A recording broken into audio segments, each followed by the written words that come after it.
90 দশকের পর দুইটি ছবি বেশি হইচই ফেলেছে।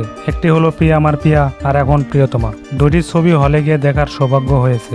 দুটি মুভি দেখতে মানুষের গণজোয়ার দেখেছি। সিনেমা হলের টিকিটের জন্য কারাকারি ধাক্কাধাক্কি করতে দেখা গেছে, কারণ এই ছবি ছোট থেকে শুরু করে বৃদ্ধ পর্যন্ত সবার মনে জায়গা করে নিয়েছে। শুধু তাই নয়, রিক্সাওয়ালা থেকে শুরু করে মন্ত্রী পর্যন্ত সবাইকে হলে টেনেছে।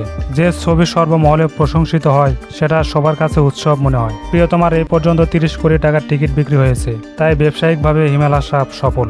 যখন বাংলা সিনেমা থেকে মানুষ মুখ ফিরে নিচ্ছে, সিনেমা হল বন্ধ হয়ে যাচ্ছে, ঠিক তখনই বড় বাজেটের ছবি মাত্র 107টি হলে অল টাইম ব্লকবাস্টার করে দেখিয়েছে প্রিয়তমা মুভি। এই প্রথম কোনো পরিচালক তার মুভির ইনকাম কত হলো সেটাও সবাইকে জানালো, যা আগে কেউ বলেনি।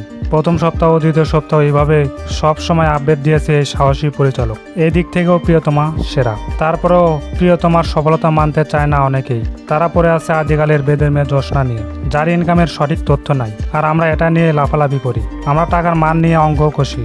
সব শেষে বলতে চাই, একজন সুস্থ মানুষের কাছে প্রিয়তমাই সেরা।